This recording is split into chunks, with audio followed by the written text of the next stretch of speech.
When you think about it, isn't your home far more than just a physical space?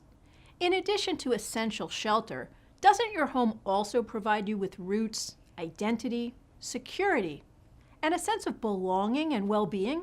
Providing shelter for the people who live in this country is more important than anything else. As we grow up, we see people in our homes. We see them cooking, we see them child caring, we see them doing everything, shopping, we see them paying bills. So it's an important thing that we as a community, as realtors, are thinking about those folks that are less fortunate and make sure that one, they can obviously progress and move forward, and home, as we know, shelter is one of those basic necessities that I think is inherent to all of us. All of this and more is missing for our nation's homeless.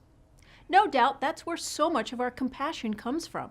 But what many of us don't realize is that the face of America's homeless has changed dramatically since the real estate bubble burst. If we were having a conversation about the homeless early in our nation's history, we'd be talking mostly about single men. In fact, as early as the 18th century, homeless men were being deliberately transported across the Atlantic to essentially be dumped on the American colonies. Fast forward a century or so to after the Civil War, and a hobohemia counterculture of homeless men, mostly former soldiers, again emerged.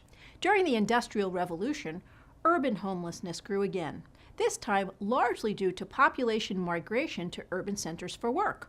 And certainly most of us have seen images of Depression-era homelessness. During the 1960s, the affordable single-room occupancy units, or SROs, that many lower-income folks occupied began closing up as real estate prices rose, and homelessness again followed suit.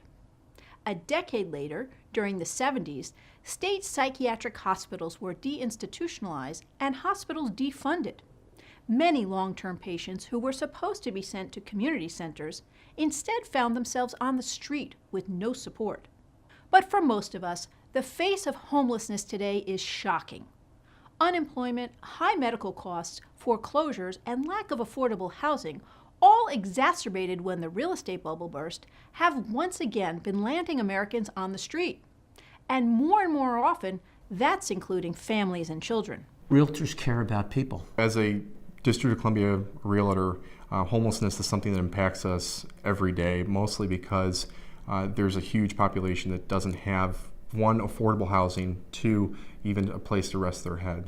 It's providing for quality of life and improving that quality of life. It is one of the most important primary needs that we have. Tell us what you think about the importance of policy addressing the changing face of America's homeless, or email your questions to asktheexpert@shariolefson.com.